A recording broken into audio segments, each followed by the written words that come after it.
Je lis du livre de 1 Roi, chapitre 18, les versets 31 et 32, ce qui suit. Il prit 12 pierres, d'après le nombre des tribus des fils de Jacob, auxquels l'Éternel avait dit, Israël sera ton nom.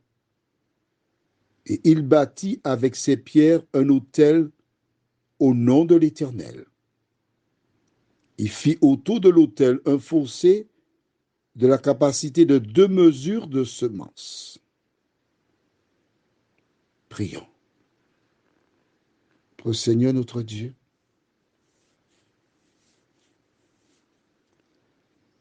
alors que nous allons une fois de plus approfondir notre lecture, nous te remercions de nous aider à remplir les conditions pour comprendre. Garde-nous dans ta paix, dans ta grâce, et que le Saint-Esprit nous accompagne. Au nom de Jésus, pour ta gloire éternelle. Amen.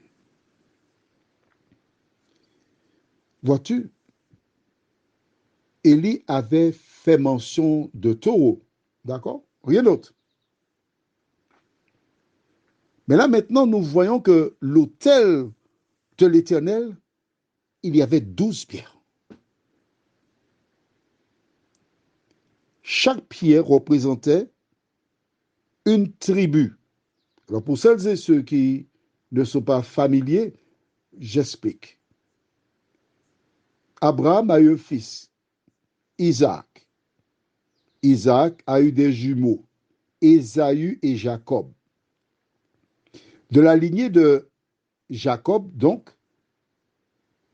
naquirent 12 fils de 4 femmes différentes, c'est-à-dire de Léa et sa servante, de Rachel et sa servante.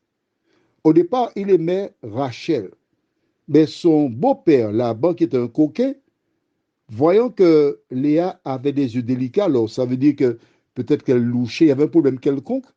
Le jour du mariage, il a subtilisé, il a remplacé Rachel par Léa. Et quand au matin, Jacob a dit, mais qu'est-ce qui s'est passé? Il a dit, ah non, pas ici, la plus âgée ne part pas avant la plus jeune. Donc, si tu veux Rachel toujours, travaille 7 ans et puis je te la donne. Finis la semaine avec Léa, puis ensuite tu as Rachel. Et c'est ainsi qu'il s'est retrouvé avec 2 femmes qui avaient des problèmes pour enfanter et envoyant leurs servantes, c'était des mères porteuses. Et donc, ces 12 garçons, enfants de Jacob, constituent chacun une tribu, 12 tribus d'Israël. Et c'est à partir donc des 12 tribus d'Israël que vit le jour les tribus d'Israël. Alors Jacob, c'est son prénom, mais Dieu l'appela Israël. C'est pourquoi on parle de la tribu d'Israël. Les 12 pierres. Vois-tu, lorsque tu vas offrir une offrande à Dieu, il y a une préparation. La première préparation, c'est ton cœur. Rétablir le contact.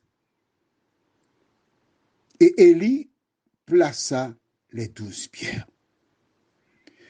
Cela veut aussi dire que nous tous ici, enfants d'Israël, nous voulons que tu nous recouvres de ton sang. Parce que l'animal qui va mourir, son sang coulera sur les 12 pierres, sur les pierres. Prions. Notre Seigneur, notre Dieu, en mettant les 12 pierres, Élie était en train de rappeler que chaque tribu doit être consacrée à l'Éternel. Merci Seigneur. Il a rétabli le contact. À partir de ce moment, le peuple avait les yeux tournés vers lui, vers Dieu. Les anciens, pendant qu'ils mettaient les pierres, expliquaient aux plus jeunes qui n'étaient pas proches. Voici comment on faisait l'autel pour établir la vérité. Seigneur,